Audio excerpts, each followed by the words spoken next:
Terima kasih Tuhan, kalau malam hari ini kami boleh mengalami kekudusan-Mu Tuhan. Sungguh indah Tuhan berada di dalam pelataran-Mu. Sungguh indah Tuhan tinggal di dalam hadirat-Mu.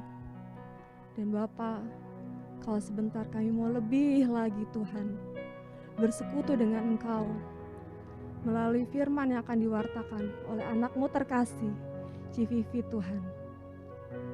Biarlah Engkau boleh pakai dia Tuhan sebebas-bebasnya Tuhan. Urapi mulut lidahnya Tuhan. Bersungguh setiap apapun Tuhan yang dia sampaikan sungguh-sungguh boleh berasal daripada-Mu Tuhan. Biarlah pengurapan yang baru boleh turun atas CVV saat ini Tuhan. Dan biarlah roh Allah, roh kudus yang di dalam CVV yang boleh bekerja sebebas-bebasnya. Kami mau memberikan waktu ini jadi waktu yang terbaik Tuhan. Kami mau duduk diam Tuhan untuk mendengarkan setiap sabda-Mu. Bekerjalah Bapa, kami siap mendengarkan. Dan segala kemuliaan kami mau kembalikan kepadamu. Kemuliaan kepada Bapa, Putra dan Roh Kudus, seperti pada permulaan, sekarang, selalu, dan sepanjang segala abad. Amin. Bapa, Putra dan Roh Kudus. Amin. CVV dipersilahkan. Oke, thank you Fanny. Sama-sama. Jelas ya suaranya ya. Ya, oke. Shalom teman-teman semua, selamat malam. Halo, shalom, long time no see. Karena saya sudah 2 bulan ini menghilang dari peredaran. Bukan menghilang, nanti saya akan cerita. Oke, malam hari ini saya dikasih tema sama Johanna. Ini semua udah pada kenal saya belum ya? Kayaknya udah kenal ya. Masih perlu memperkenalkan diri nggak ya? Perlu ya, katanya ya, memperkenalkan diri. Nama saya Vincentia Iskandar. Saya begitu cinta dengan komunitas saya, komunitas Amazing Grace gitu kan. Saking cintanya sampai background-nya juga komunitas ini. Biasa dipanggil Vivi. Terus apa lagi? Udah ya, perkenalannya itu aja. Saya dari komunitas ini yang pasti, makanya saya bawa-bawa emblemnya komunitas Amazing Grace. Saya bertumbuh di Youth Amazing Grace. Saya pun melayani di sini. Dan hari-hari ini lebih banyak di umum daripada di youth ya. Malam hari ini saya dikasih tema sama Johanna Kaspar. Siapa mana Johanna? Am I okay? Are you okay, Jo? Jo, are you okay? Nggak bisa di mute ya? Nggak bisa di unmute ya? Oh. Ya gitulah, Ci. Lah, gimana sih yang kasih tema aja nggak oke nih bagaimana nih? Ya, Bu. Are you okay? Ya, nanti kalau oke nggak selesai. Nggak oke deh, Ci, nggak oke. Ya kalau oke ya gue pulang lah. Nggak Nggak oke lah di, gua. di rumah kan. So teman-teman yang dikasih Tuhan, malam hari ini saya dikasih Yohana tema Am I Okay? Kayaknya Jojo ini salah pilih orang karena gimana pun juga pasca COVID dan segala macam gitu yang nanti akan saya sharingkan juga, I'm not really okay guys. Ya, hari-hari ini saya bukan nggak benar-benar oke gitu ya. Dan Jojo menjebak saya untuk mengatakan am I okay? Dan terus saya ketika dapat tema ini dan saya mulai merenung, Tuhan, am I okay? Gitu kan? Saya bertanya dengan diri saya sendiri. Saya benar-benar oke nggak ya? Gitu ya. Dan akhirnya saya mendapat satu permenungan seperti ini teman-teman. Kalau pertanyaan yang sama malam hari ini saya lontarkan sama teman-teman. Tadi saya cuma tanya sama Jojo. Coba sekarang semua saya tanya, am I okay? Teman-teman bisa jawab apa? Oke? Okay? Are you sure? Gitu kan? Pasti semua orang akan ketika kita ditanya, are you okay? Gitu kan? Pasti kita mikir, benar nggak ya gue benar-benar oke? Okay? Dan oke okay menurut Civivi belum tentu sama dong sama oke menurut Nat-Nat. Bener nggak? Gue oke dengan gaji gue di bawah 10 juta, belum tentu Nat-Nat oke, ya kan? Bener nggak? Gue oke hari ini punya keluarga yang bawel banget gitu kan. Gue berpikir dengan keluarga yang bawel banget gitu, tandanya mereka mengasihi gue gitu kan. Dengan cocok gitu kan. Dengan diomelin, dengan dimarahin, tandanya mereka perhatian sama gue. Tapi belum tentu sama Jojo begitu. Bener? Gue oke dengan keadaan gue jomblo, belum tentu yang lain oke, ya nggak? Banyak hal. Ketika kita dihadapkan sama pertanyaan, am I okay? Banyak hal yang akan muncul. Ketika kita, ini saya ngehang ya? Ngehang nggak?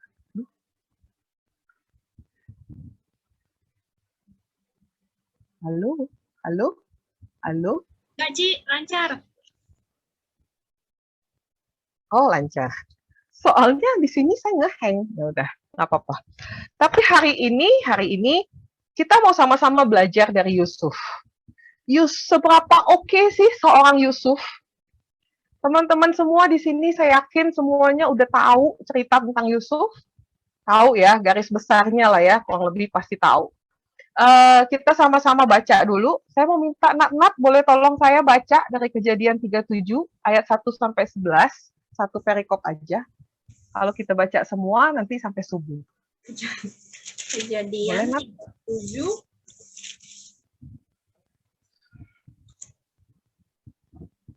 Kejadian 37 berapa, Ci?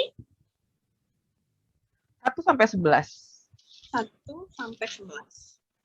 Kejadian 37, 1 sampai 11.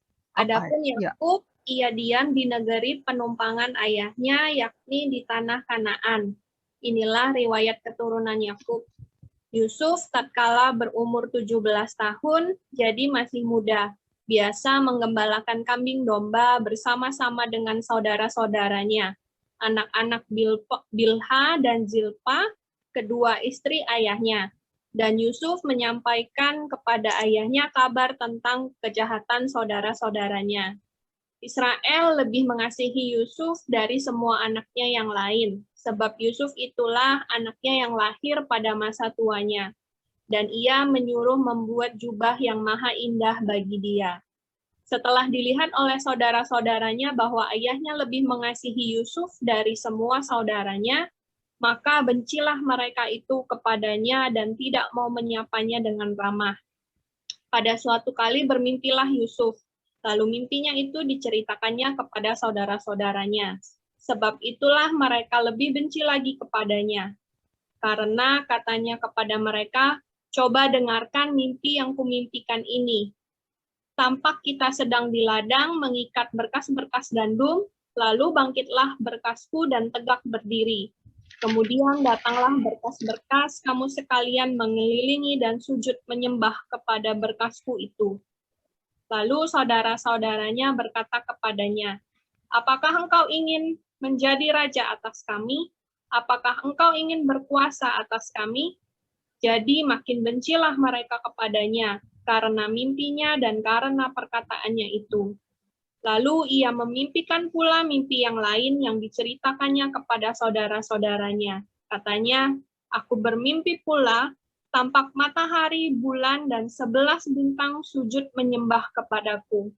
Setelah hal ini diceritakannya kepada ayah dan saudara-saudaranya, maka ia ditegur oleh ayahnya. Mimpi apa mimpimu itu?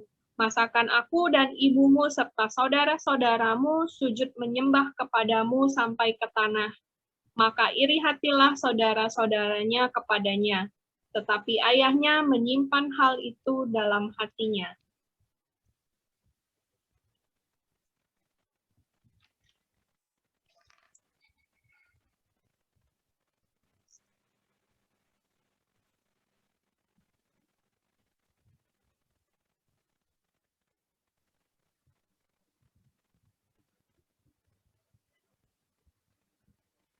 Ci, udah Ci. Oke. Ya, ini kenapa ngehang terus ya di tempat aku. Oke, demikian firman Tuhan. Syukur kepada Allah. Teman-teman yang dikasihi Tuhan, kalau kita mau lihat di sini, di ayat pertama dikatakan, adapun Yakub ia diam di negeri penumpangan ayahnya, yakni tanah Kanaan. Ya, seperti kita tahu, Kanaan yang diberikan Tuhan ya buat bangsa Israel waktu itu. Inilah riwayat keturunan Yakub. Jadi Yusuf ini adalah anak kesayangan si Yakub, teman-teman. Dia ini anak pertama dari hubungan Yakub sama Rahel. Maknya si Yusuf ini namanya si Rahel. Beda ya sama, bukan Rahilda Benyamin Ratu ya. Ini Rahelnya maknya si Yusuf. Ya kan? Dan si Yusuf ini adalah putra yang ke-11 dari Bapak Yakub. Jadi teman-teman yang dikasihi Tuhan, Yusuf ini adalah sangat-sangat dikasihi. Di sini dikatakan di ayat ke-3, Israel lebih mengasihi Yusuf dari semua anak yang lain. Sebab Yusuf itulah anak yang lahir pada masa tuanya, dan ia menyuruh membuat jubah yang maha indah baginya. Teman-teman yang dikasihi Tuhan, ketika Yusuf menjadi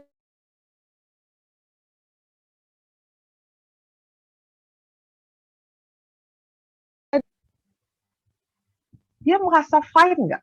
Dia merasa okay, I'm okay, karena aku disayang sama bapakku. Wah, oke banget nih hidup gue gitu ya, karena menjadi kesayangan bapak. Tapi apa yang kita lihat, teman-teman, ketika Yusuf begitu dikasihi, ketika dia lebih dikasihi dan bahkan dibuatkan jubah yang begitu indah sama bapaknya, apa yang terjadi? Timbul kebencian. Timbul kebencian, timbul iri hati, dan bahkan saudara-saudaranya nggak mau lagi menyapa dia. Teman-teman yang dikasihi Tuhan, ternyata menjadi orang yang paling dikasihi pun belum tentu membuat kita oke.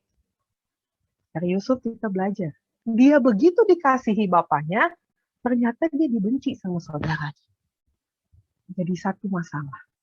Timbul masalah. Jadi teman-teman, gak usah iri ketika ada teman kita yang begitu dikasihi lebih. Wah, Cipipi mah sayangnya cuma sama Jojo. Gak teman-teman. Gue gak sayang sama dia. Bener. Tapi teman-teman yang dikasihi Tuhan, ketika seseorang lebih dikasihi, itu tuh belum tentu membuat orang itu merasa, oh ya, aku oke ketika aku dikasihi. Percaya, ketika kita banyak dikasihi, dari kita pun banyak dituntut sesuatu. Di sini kita lihat si Yusuf dia sering menjadi pelapor kelakuan saudara-saudaranya ke ayahnya. Makanya dia semakin lagi dikasihi. Tetapi ketika dia dikasihi, di satu sisi dia dibenci sama saudara. Dan ini membuat dia nggak oke. Dan yang kedua, karena iri hati, Yusuf ini dijual, teman-teman. Nanti teman-teman boleh baca dari bab 37 sampai 41. Kalau sampai Yusuf meninggal tuh sampai sekitar kejadian 50. Teman-teman baca sendiri. Karena iri hati, Yusuf dijual oleh saudara-saudaranya ke pedagang yang membawa dia ke Mesir. Kenapa sih sampai Yusuf dijual? Ternyata bukan semata-mata karena Yusuf dikasihi, teman-teman, oleh ayahnya. Tapi di sini lebih karena dia punya mimpi, teman-teman. Kenapa mimpinya meresahkan saudara-saudaranya? Karena pada zaman itu, pada orang-orang kuno zaman itu, mimpi yang datang ketika zamannya si Yusuf ini, itu tuh pertanda sesuatu dari Tuhan. Pertanda mimpi itu ada satu maksud Tuhan di dalam mimpi. Apalagi satu mimpi yang diingat, pasti ada maksud Tuhan. Dan si Yusuf ini dalam usia anak-anaknya, dalam usia yang paling muda di keluarganya saat itu, di umur yang 17 tahun, kok dia sok-sokan gitu ya, mengutarakan mimpi dia dengan belak-belakan. Mengutarakan, ini loh mimpi gue gitu kan. Di ayat yang ke-7 dikatakan apa? Tampak kita sedang di ladang mengikat berkas-berkas gandum, lalu bangkit berkasku dan tegak berdiri. Kemudian datang berkas-berkas kamu sekalian mengelilingi dan sujud menyembah kepadaku. Teman-teman yang dikasihi Tuhan, mungkin buat seorang Yusuf, ini visi yang Tuhan mau taruh di dalam diri dia. Mungkin buat seorang Yusuf, apa dia tuh dengan polos, dengan nggak percaya diri gitu ya, seolah-olah dia nyampein pesan ini gitu. Dengan polos dia cerita gitu ya, misalnya dapat mimpi sesuatu terus dia cerita gitu. Kayak kita gitu ya, ngegibah gitu kan, cerita dengan polosnya, iya aku lagi dideketin ini. Dengan polos kita menceritakan sesuatu. Tapi Yusuf lupa gitu. Nggak diceritain mimpinya aja, kebencian di dalam hati saudara-saudaranya ini udah ada. Dia udah mulai nggak disenangi sama saudara-saudaranya. Kebayang nggak sih ketika bacotnya Yusuf ini keluar, ketika omongan seperti ini keluar, semakin benci nggak sih saudara-saudaranya sama Yusuf? Udah lu dikasihi, lah sekarang lu dapet mimpi di mana seolah-olah seakan-akan lu tahu banget maksudnya Tuhan. Wah, coba kita memposisikan diri di diri saudara-saudaranya saat ini. Seberapa sih kita kayak punya kebencian tersendiri lah, punya jealous tersendiri lah. Ini bacotnya si Yusuf nih kok gede banget gitu. Dan di Kejadian 39 sekali lagi dia ceritain lagi mimpinya. Padahal si Yusuf ini cerita dengan kepolosannya dia gitu. Karena apa? Karena dia mungkin nggak ngerti apa sih sesungguhnya arti mimpinya ini. Mungkin dia pengen, mungkin kakak-kakaknya yang lebih senior, lebih tahu tentang dia pengen tuh cerita dan cari tahu gitu ya.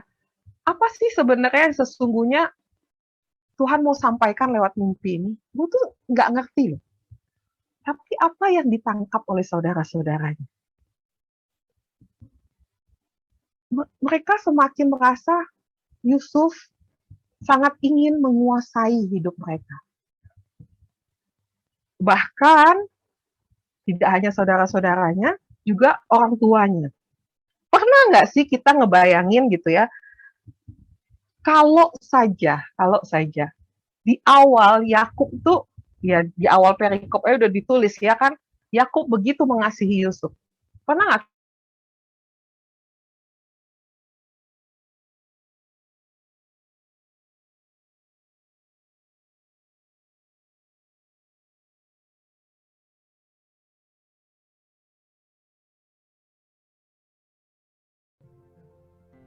Ci, sorry tadi suaranya nggak kedengeran, Ci.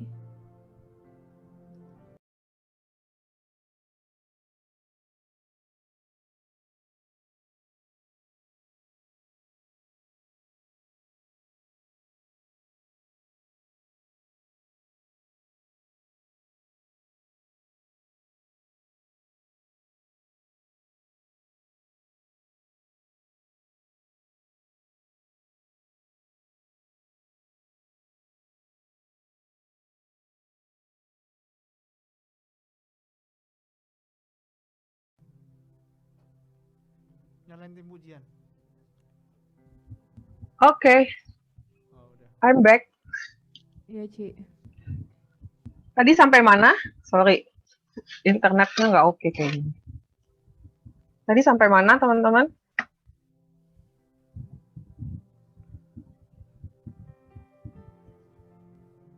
Halo? Halo? Masuk nggak ya suaranya? Sampai Yusuf paling disayang, Ci. Saudaranya iri.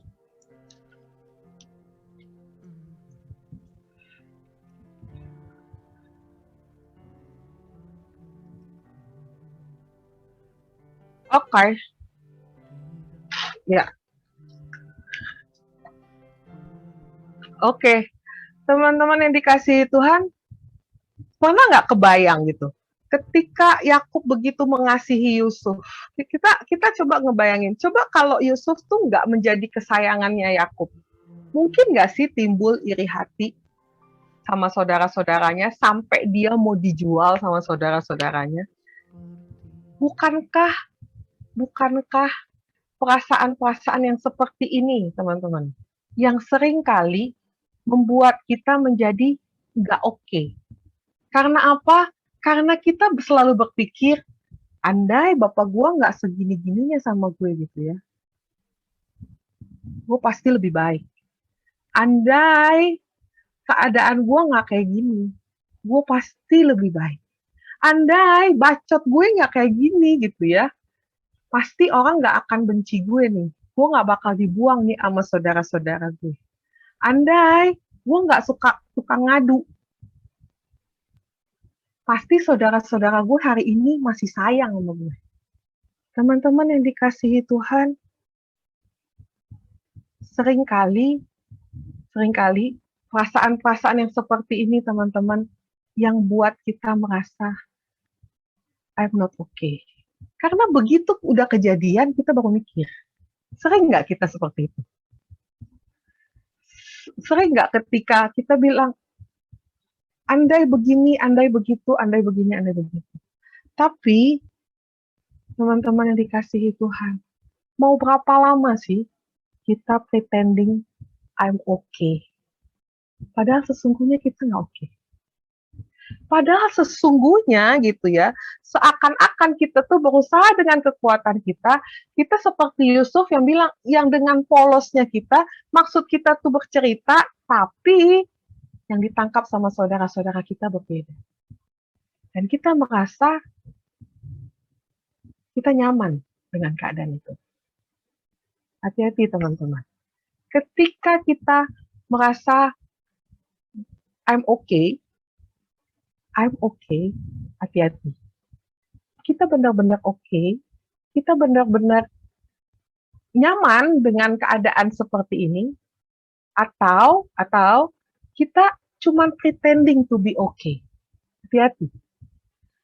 Atau kita benar-benar okay di dalam segala hal. Kadang-kadang kita seringkali kita tuh merasa nyaman ketika kita menjadi kesayangan ayah, sama seperti Yusuf. Sampai kita bilang, oh udah kita nyaman, kita di sini aja. Udah, kita nggak mau melakukan sesuatu yang lebih.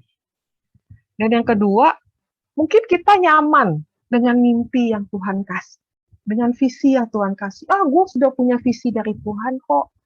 Ya udah, gue bakal bisa jalanin ini dan gue akan oke, dan gue akan baik-baik saja karena gue pegang visi Tuhan. Wow, keren banget kalau bisa seperti itu. Selanjutnya, mungkin kalau kita telusuri lagi cerita Yusuf, dia sampai dipercaya, ketika dia dibuang sama saudara-saudaranya di sumur gitu ya, dia dijual ke pedagang gitu, terus dia jadi kepala rumah tangga di rumahnya Potifar. Nanti teman-teman bisa baca sendirilah. Dan setelah itu dia dipercayakan jadi kepala penjara, terus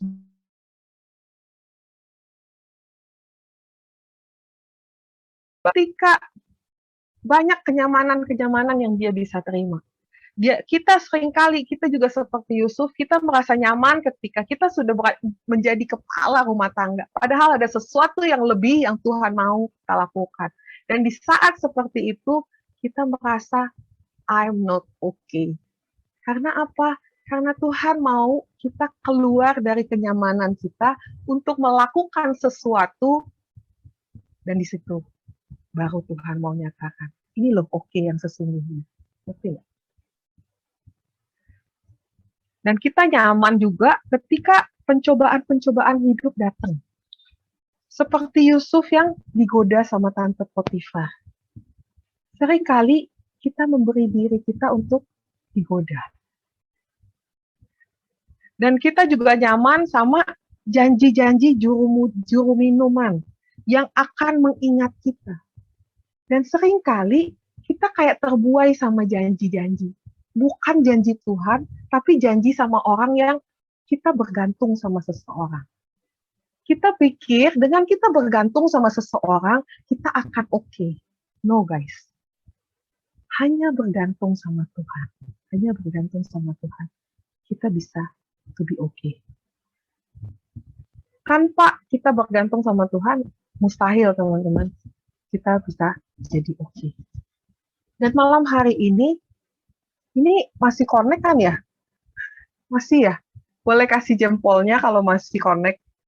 Soalnya di sini aku nge-hang semua nih. Ya, oke. Thank you deh ya. Dan teman-teman yang dikasihi Tuhan, ada beberapa hal yang saya mau kita malam hari ini lebih lagi belajar. Yang pertama, gimana sih kita bisa jadi pribadi yang lebih oke? Kita belajar dari Yusuf. Yang pertama, harus berani jujur. Kita harus berani jujur. Ketika kita ngomong kita nggak oke dengan keadaan kita, gitu ya. Kita jujur sama diri kita, I'm not okay. Kita nggak perlu, ya mungkin kita nggak perlu gitu ya, kasih tahu satu komunitas, oh I'm not okay, I'm not okay. Nggak. Tapi gimana kita jujur sama Tuhan? Gimana kita bisa bilang sama Tuhan, saat ini aku benar-benar nggak oke Tuhan.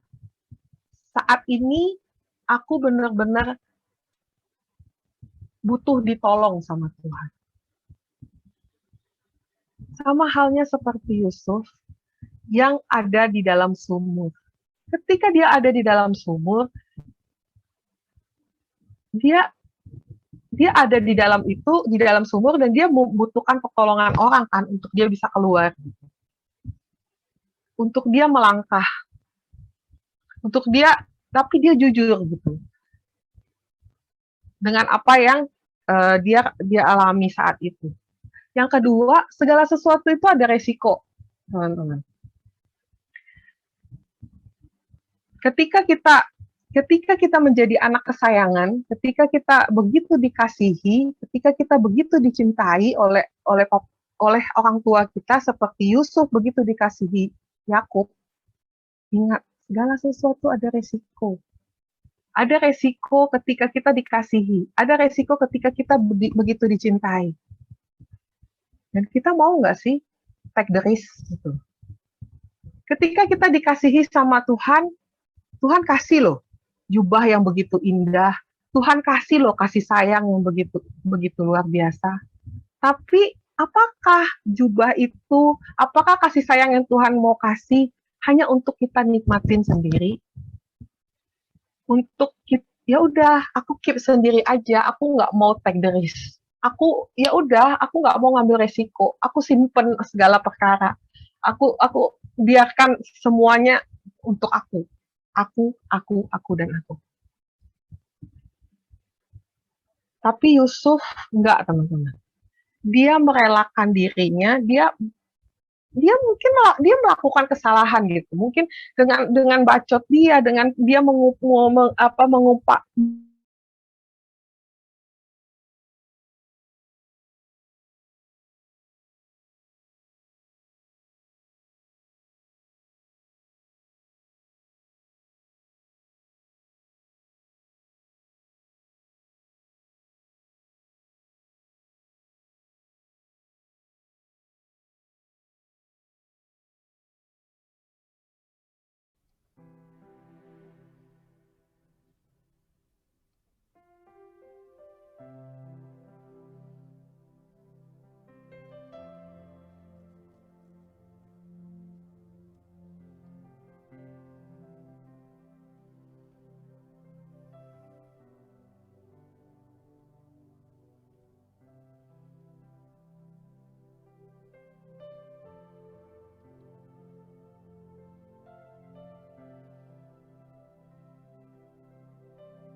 Yusuf adalah pribadi, udah connect lagi ya? Udah, Ci.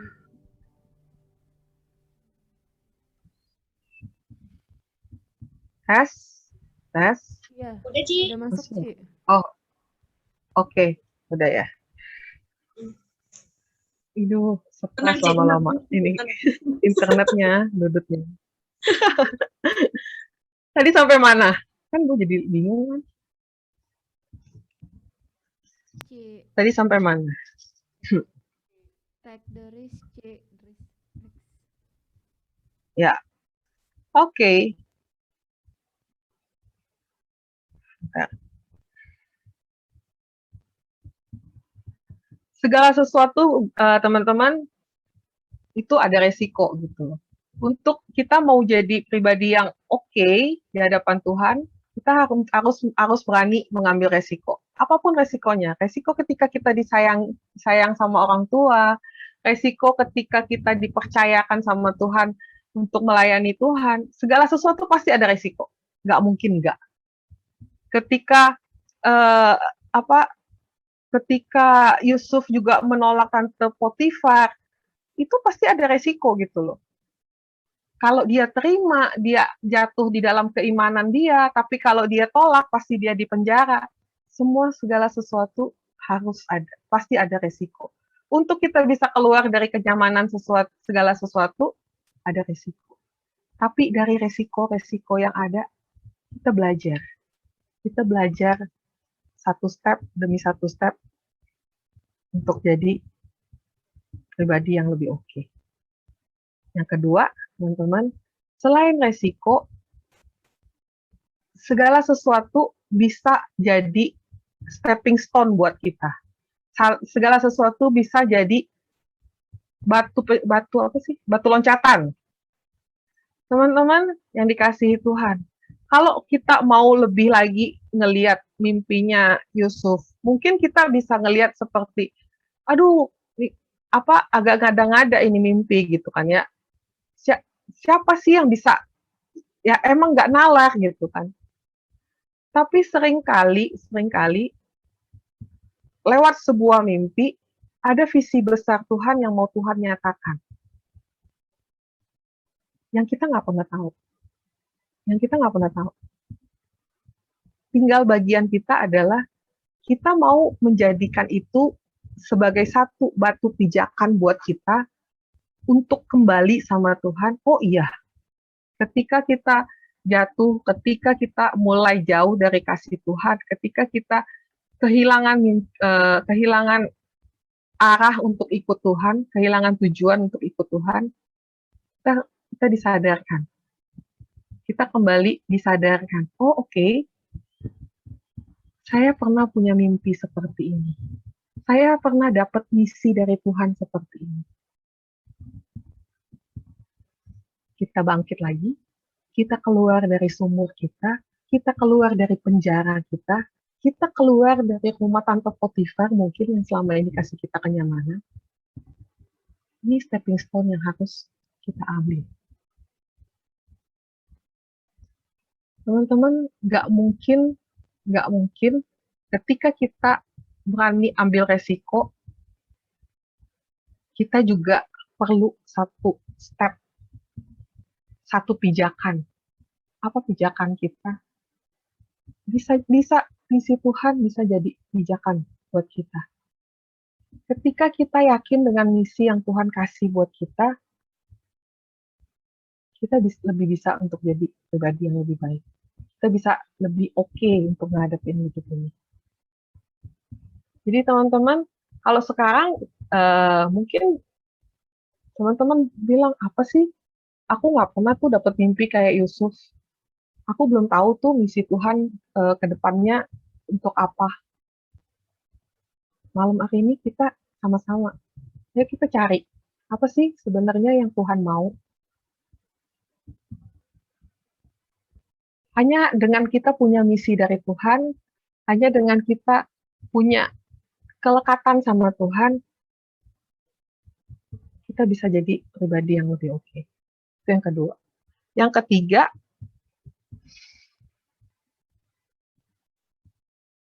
Oh ya, yang tadi, yang batu loncatan, ya kita juga bisa belajar dari kesalahan demi kesalahan, seperti yang dilakukan sama si Yusuf.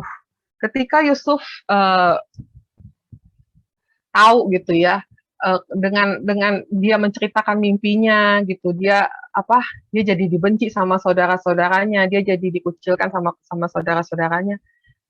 Ketika itu pula, ya kita belajar, dia belajar gitu loh. Nggak melulu visi yang dari Tuhan harus digembar-gemborkan gitu. Karena nggak semua orang bisa menerima.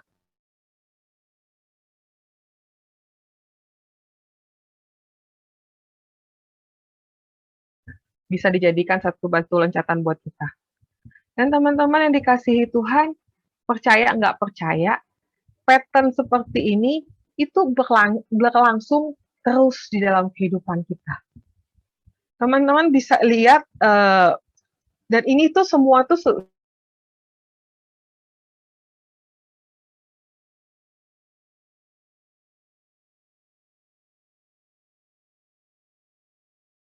berbeda.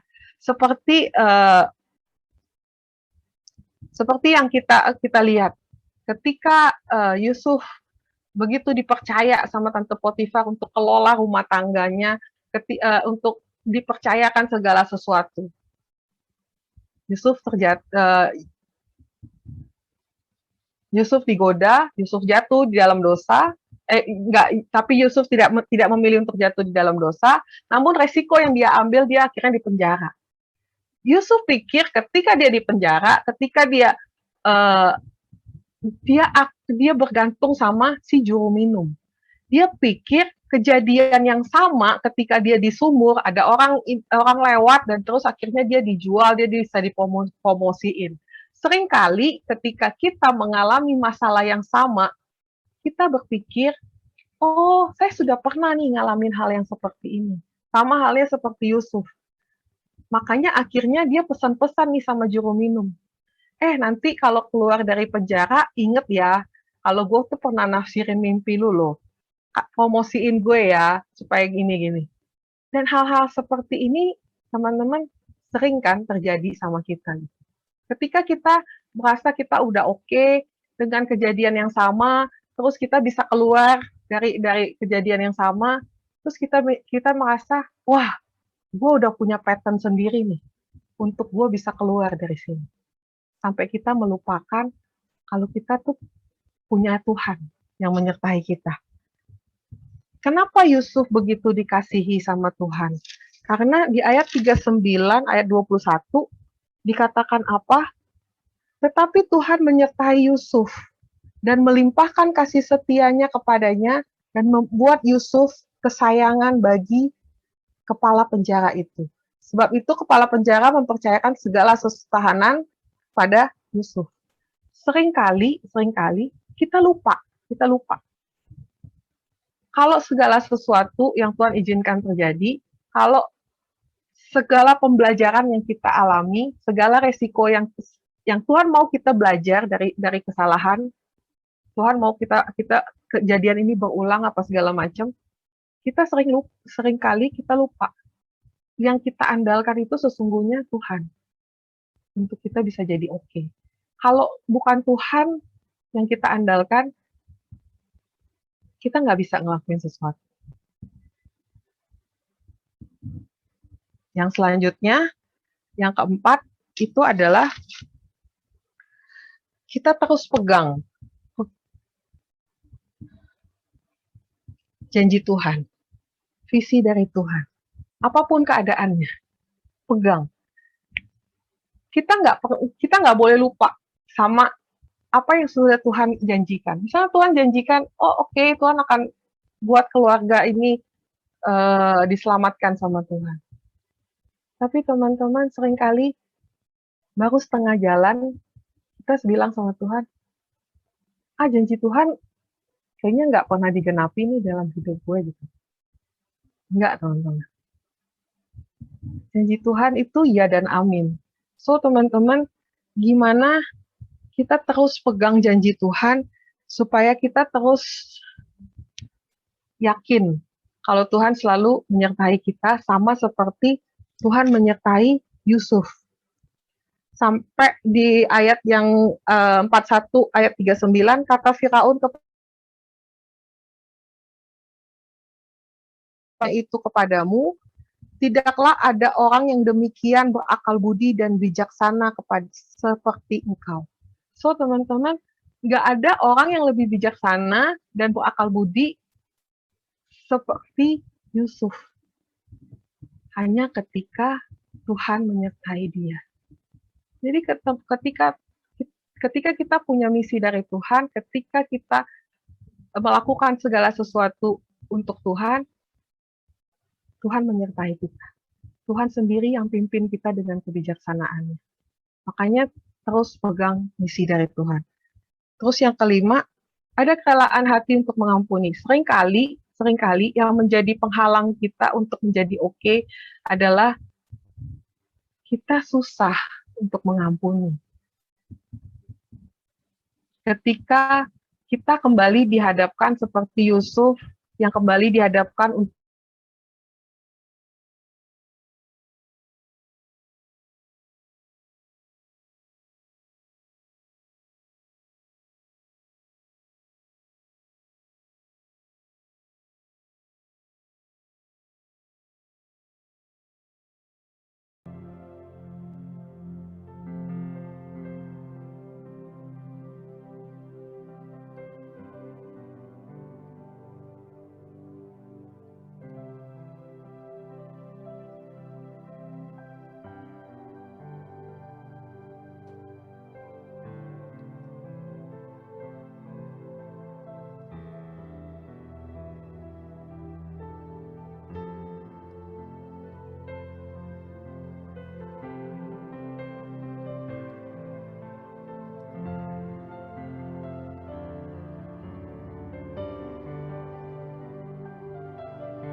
dan teman-teman yang dikasihi Tuhan, poin yang terakhir adalah semuanya butuh waktu.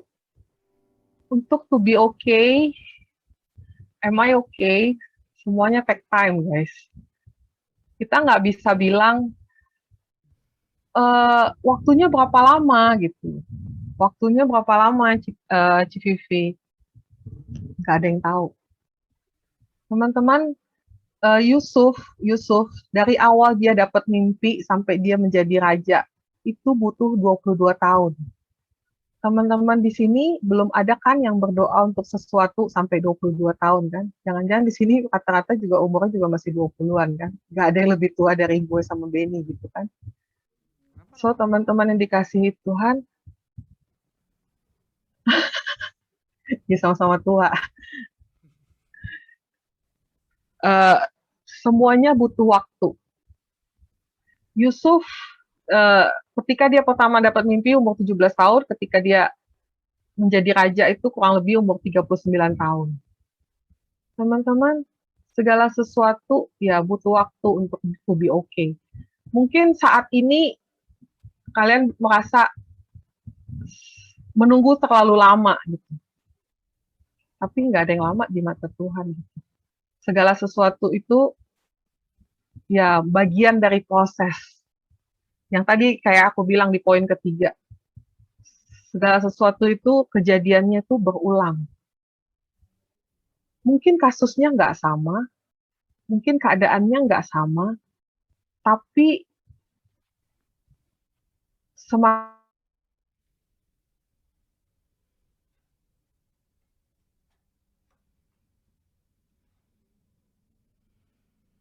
Ini putus lagi.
Sambil menunggu Vivi, mungkin koneksinya tidak terlalu bagus. Tetap dalam suasana kasih Tuhan.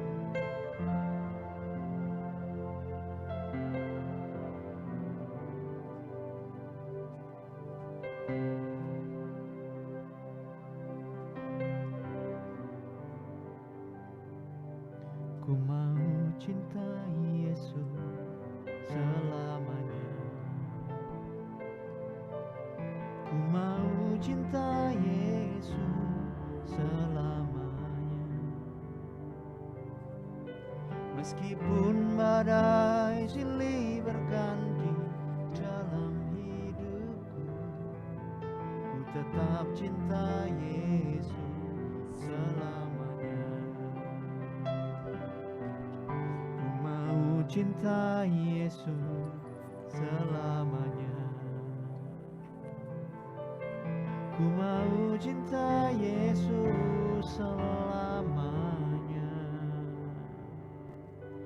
Meskipun badai silih berganti dalam hidupku, ku tetap cinta Yesus selamanya.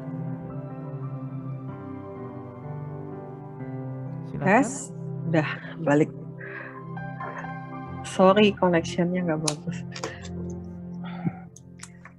Dan seperti yang tadi aku bilang, segala sesuatu itu teman-teman butuh waktu gitu loh. Seorang Yusuf untuk menjadi raja, dia perlu 22 tahun dengan jatuh bangun, keluar masuk sumur, enggak sih, masuk sumur, masuk penjara, terus di rumah Potifar. Tapi segala sesuatu percaya, ya Tuhan punya rencana, Tuhan punya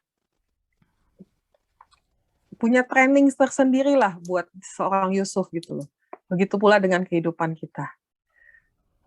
Dan saat ini saya mau tutup dengan kesaksian saya. Tadi awal-awal saya udah ngomong, 2 bulan ini bisa dibilang agak-agak menghilang, bukan menghilang sih sebenarnya, tapi karena COVID, awalnya karena COVID, jadi nggak banyak terlibat di dalam aktivitas. Mungkin teman-teman di sini nggak banyak yang tahu gitu. Apa sih yang aku alamin selama masa-masa COVID gitu. Mungkin, bahkan mungkin aku sendiri tuh berpikir, enggak lah COVID mah biasa gitu ya. Cuman pilek, batuk, nggak terlalu banyak simptom sebenarnya. Tapi teman-teman yang dikasihi Tuhan, awal-awal COVID itu tuh aku sebenarnya cuman sesak nafas. Itu pun bukan karena COVID gitu. Awalnya itu karena GERD-nya, karena sakit, karena waktu itu awalnya sebenarnya, karena OB di kantor ada yang COVID gitu ya. Terus akhirnya karena ya kan katanya kan harus naikin imun gitu kan, biar nggak ketularan atau segala macam gitu. Yang tadinya selama 1 tahun COVID itu gue tipe orang yang jarang banget minum vitamin gitu, apalagi vitamin C gitu. Cuman paling yang makan sayur sama makan buah gitu. Tapi karena ada di kantor ada yang kena, akhirnya gue mutusin ya udah minum vitamin gitu kan. Tapi apa yang terjadi ya karena emang GERD-nya jadi nggak kuat mahnya untuk minum vitamin. Setelah 1 minggu kurang lebih minum vitamin dengan dosis tinggi yang nggak biasa-biasanya minum gitu ya, dengan dosis tinggi sampai 1000 mg, akhirnya ya udah GERD-nya kumat, dan akhirnya sesak napas gitu. Sesak nafasnya tambah parah di akhir Juni gue masih ingat banget, dan akhirnya ya udah mutusin ya udah swab. Tadinya udah antigennya negatif gitu kan. Terus swab. Begitu swab, hasilnya positif. Begitu udah positif, mikir kan, aduh gimana gitu kan, harus gimana, apa segala macam. Tapi teman-teman, Tuhan itu baik gitu, bener-bener baik banget. Jadi begitu gue kena COVID, mikir kan, aduh mau dirawat di mana, mau pulang ke apartemen, apa mau dirawat di rumah sakit gitu.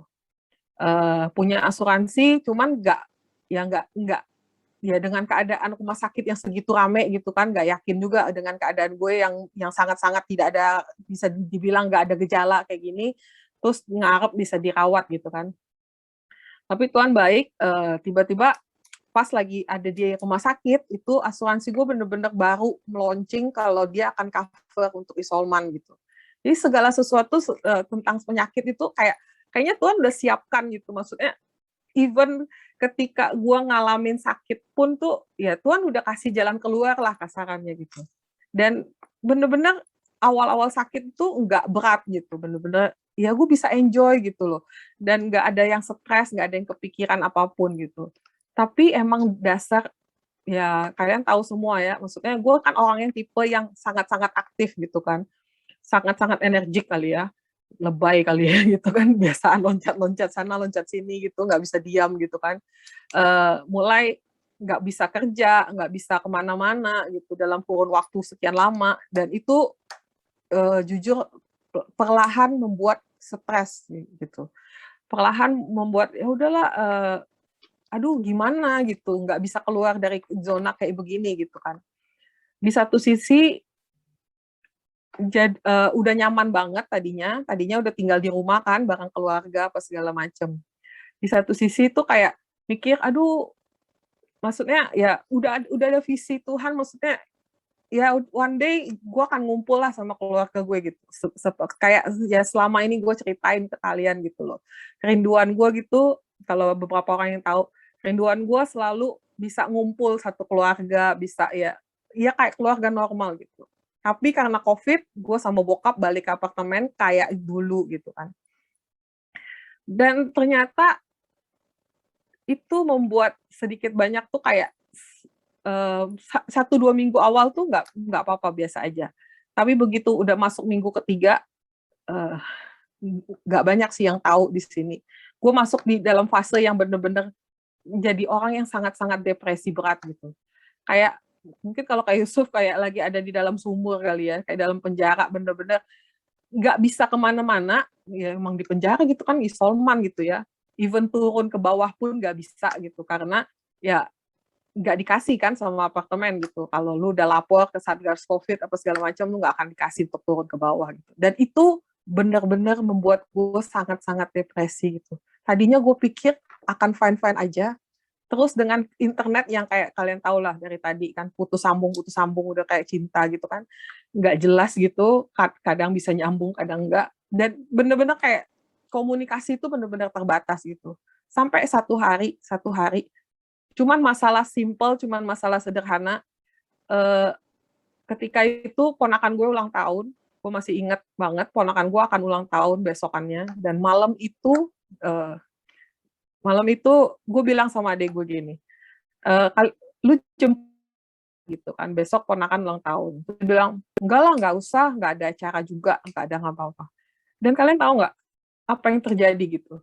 Gue kayak merasa kayak bener-bener kayak lagi terbuang, yang bener-bener lagi gimana ya rasanya ya, kayak depresi berat gitu loh. Loh, ini keluarga yang gue harapkan selama ini bisa ngumpul, yang selama ini gue doakan, untuk gue usahakan tuh bisa kayak keluarga sesungguhnya gitu loh. Tapi kenapa tiba-tiba cuman karena COVID, dan bukan padahal ini kita COVID semua loh. Kebayang kan kalau cuman gue doang yang COVID gitu kan, gue bisa dibuang ke Antartika kali gitu. Jadi pemikiran itu bener-bener lebih, dan bener-bener hari itu tuh hari terburuk buat gue gitu. Udah nggak di penjara lagi, udah nggak di sumur lagi, udah nggak mau keluar kayaknya tuh dari sumur gitu. Merasa bener-bener, aduh kok adek gue sampai ngebuang gue sampai segitunya gitu. Dan saat itu gue cuma bilang sama Tuhan, gue nggak oke. Dan gue bilang sama Tuhan, Tuhan ini loh yang gue doain selama ini gitu. Keluarga yang utuh, keluarga yang peduli satu dengan yang lain. Tapi kenapa ujung-ujungnya gue malah jadi kayak anak terbuang di sini gitu. Terus gue juga di satu sisi nggak bisa juga menjelaskan ke bokap gitu. Kenapa adik gue nggak mau jemput untuk ngerayain ulang tahun bersama-sama dengan ponakan gue gitu. Jadi semua beban itu kayak, aduh, berat banget lah buat hidup gue gitu kan. Dan itu membuat gue bener-bener depresi, bener-bener stresnya tuh, aduh, sampai ketika hari itu gue masih ingat itu hari Jumat malam, aduh, dan sampai ketika hal itu terjadi gitu, gue cuman bisa nangis, nggak tahu kayak kenapa gitu ya. Terus beberapa gue sempat konsul ke dokter gitu kan, ini side effect COVID nggak ya gitu loh. Emang sampai segitunya gitu. Dan kayaknya gue nggak pernah mengalami hal seperti ini tuh kayak udah puluhan tahun gitu loh, nggak pernah ngalamin depresi sampai segitunya gitu kan. Waduh, dan itu tuh membuat gue bener-bener down, bener-bener, aduh gila, bener-bener stres yang luar biasa gitu. Dan nggak bisa ngomong juga ke siapa-siapa gitu kan. Terus hari berganti hari, berlalu, segala macam.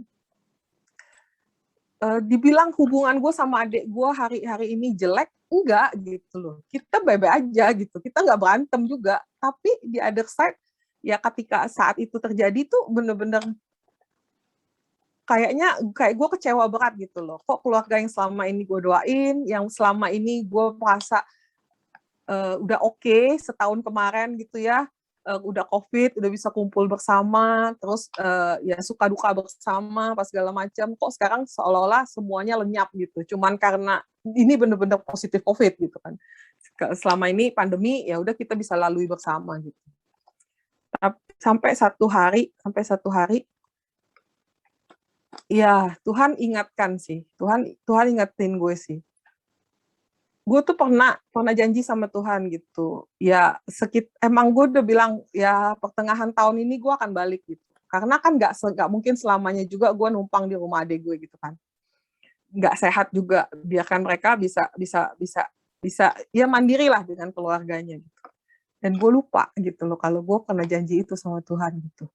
Tapi ya dengan COVID ya kayaknya seakan-akan ya Tuhan memaksa gitu loh. Memaksa gue untuk berada di ketidaknyamanan ini gitu. Dan setelah Tuhan ingatkan itu, gue lebih oke sih. Maksudnya ya oke gitu loh. Oh akhirnya ngerti gitu loh. Sering kali masalah yang kita hadapin tuh kita nggak paham. Apa sih maksudnya Tuhan gitu kan. Aneh banget gitu kan. Sampai bisa depresi, sampai bisa kayak orang-orang gila gitu kan. Agak-agak lebay gitu kan mikirnya gitu. Tapi ya sering kali Tuhan pakai cara tidak enak untuk menyadarkan kita untuk sesuatu gitu. Mungkin kalau gue tetap ada di sana gitu, gue nggak akan membiarkan adik gue ya mengurus keluarganya sendiri gitu. Gue akan terus ya kayak interrupt lah dengan kehidupan keluarganya gitu. Tapi ya dengan hari-hari seperti ini ya pelan-pelan juga gue bisa menjelaskan ke bokap kan kenapa ini gitu. Nggak ada yang dibuang, nggak ada yang ditelantarkan sebenarnya gitu. Cuman ya pemikirannya aja agak lebay gitu kan. Tapi teman-teman yang dikasihi Tuhan, gue jadi diingatkan gitu. Apa sih sebenarnya yang Tuhan mau gitu. Mungkin ya emang Tuhan emang mau gitu menyelamatkan satu keluarga gitu. Gue nggak bisa pungkirin gitu. Di balik semua kekacauannya ini gitu kan, di balik semua satu keluarga sampai COVID gitu. Ya ada positifnya gitu. Bokap bisa katekumen yang gue nggak pernah paksa, gue nggak pernah bilang sama bokap, ayolah Pak masuk Katolik gini gitu. Nanti lu meninggal nggak ada yang doain lo. Enggak. Bukan gue banget kayak gitu kan. Nggak bakalan juga gue ngomong kayak gitu. Gue cuman nanya gitu. Udah setahun kan Pak ikut kita setiap hari Minggu misa online gitu kan. Kadang juga ke gereja juga Papa ikut gitu. Mau nggak masuk Katolik gitu. Terus dia bilang mau gitu. Terus dia malah bilang Papa udah pengen nih nama baptisnya ya Antonius aja. Ya terserah lah gue bilang gitu kan, apapun lah gitu kan. Tapi maksud gue ya udah gitu loh. Segala sesuatu ya Tuhan bisa jadiin itu jadi berkat gitu. Apapun lah itu gitu. Mungkin kita ngelihat sesuatu itu udah buruk banget, udah jelek banget gitu. Tapi ya melalui COVID ini gue belajar banyak hal sih. maksudnya merelakan segala sesuatu, merelakan kenyamanan gue yang tadinya udah nyaman, bisa kumpul sama nyokap, bisa ini, bisa itu. Yang tadi terus juga kemarin sempet nyokap juga sakitnya agak lebih parah kan, karena ada pengentalan darah segala macam. Ya udah gitu loh. Gue tuh sampai stres, sampai bergumul sama Tuhan semalam-malaman, cuman karena nyokap itu nggak mau dicek lab lagi gitu. Dan gue bilang, aduh Tuhan, boleh nggak gue minta nyokap dikasih panjang umur segala macam. Dan gue tuh ketakutan yang bener-bener lebay gitu. Padahal sebelum COVID, sebelum ini, ya udah gitu loh. Kalau emang tuh udah waktunya Tuhan, ya mau ditahan dengan obat, mau diobatin seperti apapun, ya gue tau lah waktunya Tuhan akan tiba gitu loh. Tapi ketika ini kayak nggak bisa ngelawan diri sendiri gitu loh, kayak nggak bisa ini. Sampai gue konsul ke dokter, ini wajar nggak sih kayak gini gitu. Kalau ngobrol sama Omnes, gue malah diledek-ledekin. Ya udahlah, malah digoda-godain. Oh lagi patah hati kali, lagi begini, ya whatever lah gitu kan. Tapi ya gue nggak mau juga menjadikan ya COVID sebagai ini gitu. Meskipun sampai hari ini tuh ya gue masih belum berhenti dengan yang namanya struggling sama antibiotik gitu kan, karena masih berjuang, banyak infeksi gitu. Tapi ya udah gitu loh. Makanya gue bilang dari awal gitu loh, I'm not really okay right now gitu. Tapi ya dengan ini ya Tuhan kembali ingatkan gitu loh. Apa sih sebenarnya yang Tuhan mau? Ya udah, Tuhan maunya ya gue terus pelayanan gitu. Apapun keadaannya, siap dan baik dan tidak baik waktunya, ya Tuhan bilang kan, beritakan firman. Ya ini keterbatasan gue, ya udah gitu loh.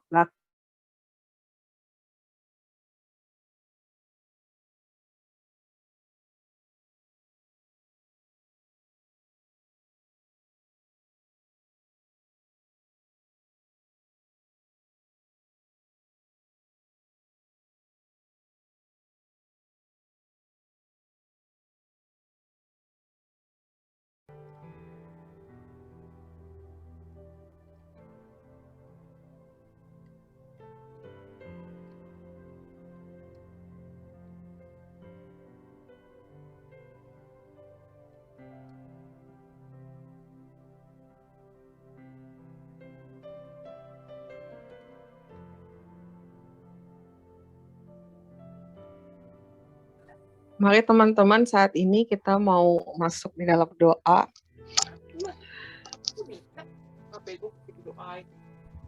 Tuker dek, tutup lu. Dek, oh ini bisa nih. Iya, oke, gituan aja dek. Mari kita mohonkan hati kita saat ini.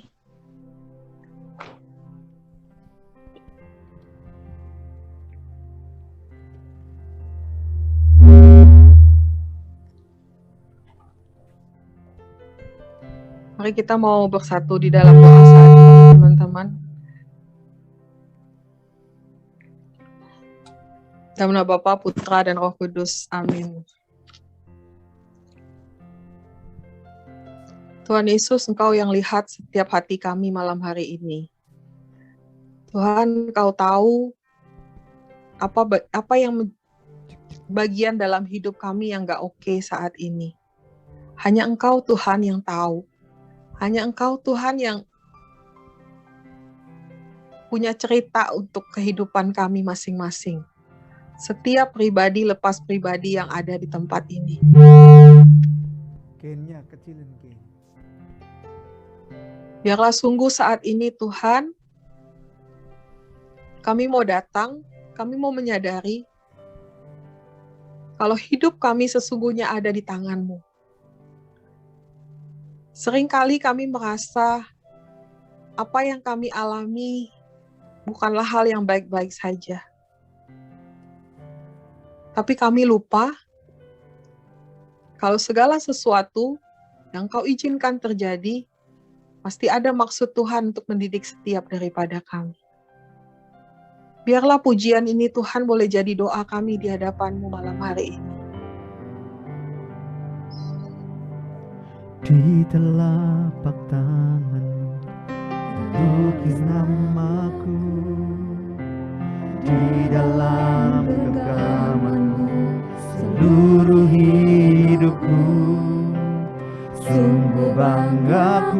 punya Bapa seperti-Mu, yang tak pernah melupakanku. Di tengah badai hidup Kau menemaniku, di atas gunung batu Kau bawa diriku. Sungguh bangga ku punya Bapa seperti-Mu, yang tak pernah meninggalkanku. Ku nyatakan Engkau Tuhan di hidupku, Tuhan di setiap ucapan dan perbuatanmu.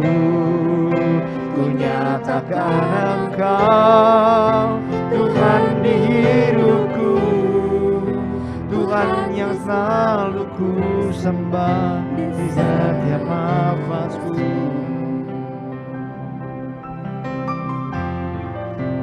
Ini doa kami Tuhan malam hari ini, dan kami percaya hidup kami ada di dalam tangan-Mu. Di telapak tangan-Mu tertulis namaku, di dalam genggaman-Mu seluruh hidupku. Sungguh bangga ku punya Bapa seperti-Mu, yang tak pernah melupakanku. Amin. Kami percaya di dalam badai hidup Kau menemaniku, di atas gunung batu Kau bawa diriku. Amin.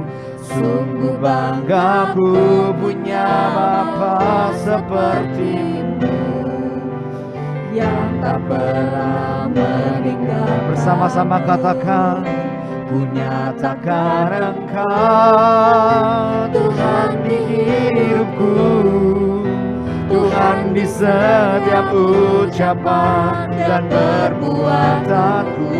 Nyatakan, oh Tuhan yang selalu ku sembah di setiap nafasku. Ku nyatakan Engkau Tuhan di hidupku, Tuhan di setiap ucapan dan perbuatanku. Ku nyatakan Engkau Tuhan di hidupku, Tuhan yang selalu ku sembah di setiap nafasku. Tuhan yang selalu ku sembah di setiap nafasku. Tuhan yang selalu ku sembah di setiap nafasku.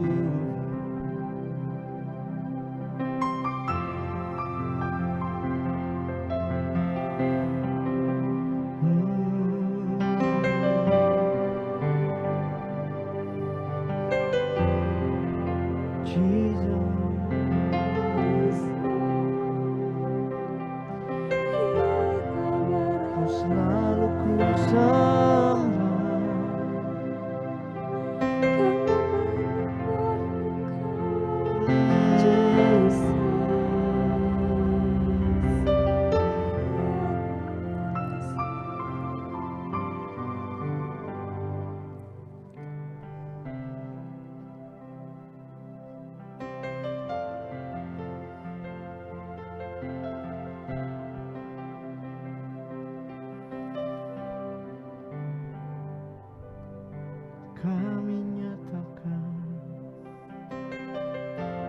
kebaikan-Mu Tuhan.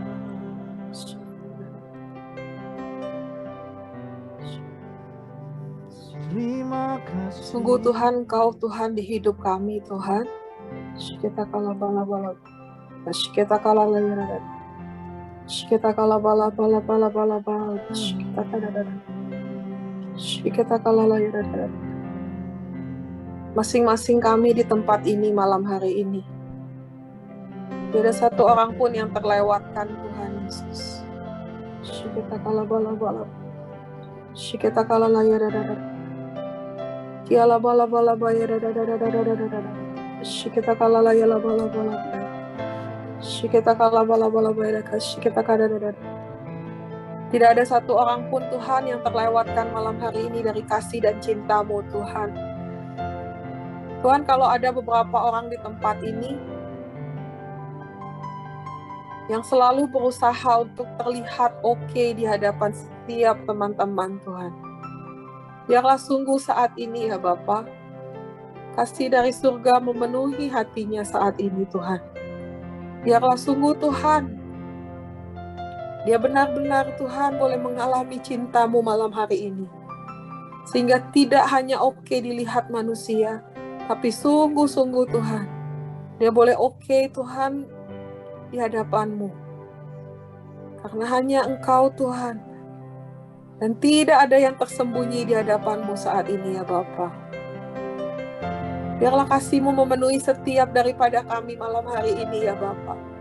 Baharui setiap hati kami, baharui hidup kami saat ini Tuhan Yesus. Cinta-Mu Tuhan yang memenuhi setiap hati kami malam hari ini ya Bapa. Mengalir saat ini Tuhan. Kita kalah. Kita kalah bala-bala. Kita kada dada. Kita kalah bala. Untuk pribadi-pribadi yang merasa putus asa hari-hari ini ya Tuhan.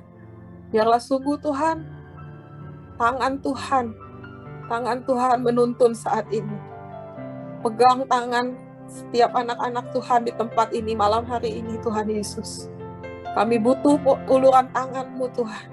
Kami butuh cinta-Mu malam hari ini Tuhan Yesus. Sehingga kami boleh keluar dari kenyamanan kami. Dan keluar menjadi pemenang di dalam kasih dan cinta-Mu ya Bapa. Terima kasih Tuhan Yesus. Kasih-Mu mengalir saat ini Tuhan. Cinta-Mu mengalir saat ini Yesus. Mengobarkan setiap hati kami Tuhan.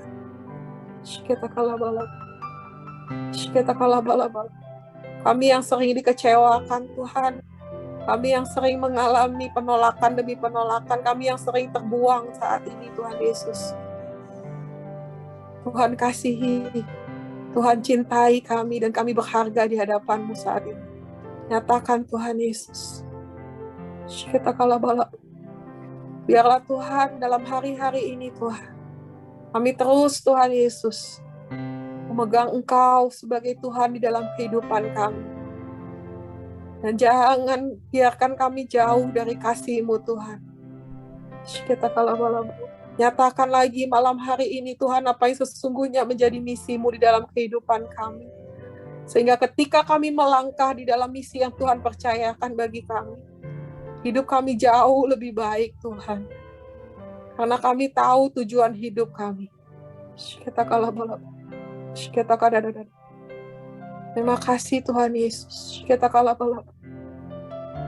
Terima kasih Tuhan. Hamba-Mu sudah selesai berbicara malam hari ini ya Bapa. Biarlah kasih-Mu, cinta-Mu Tuhan yang menyempurnakan segala sesuatunya di dalam nama Tuhan Yesus. Terima kasih Tuhan Yesus. Kemuliaan kepada Bapa, Putra, dan Roh Kudus. Seperti pada permulaan, sekarang, selalu, dan sepanjang segala abad. Amin.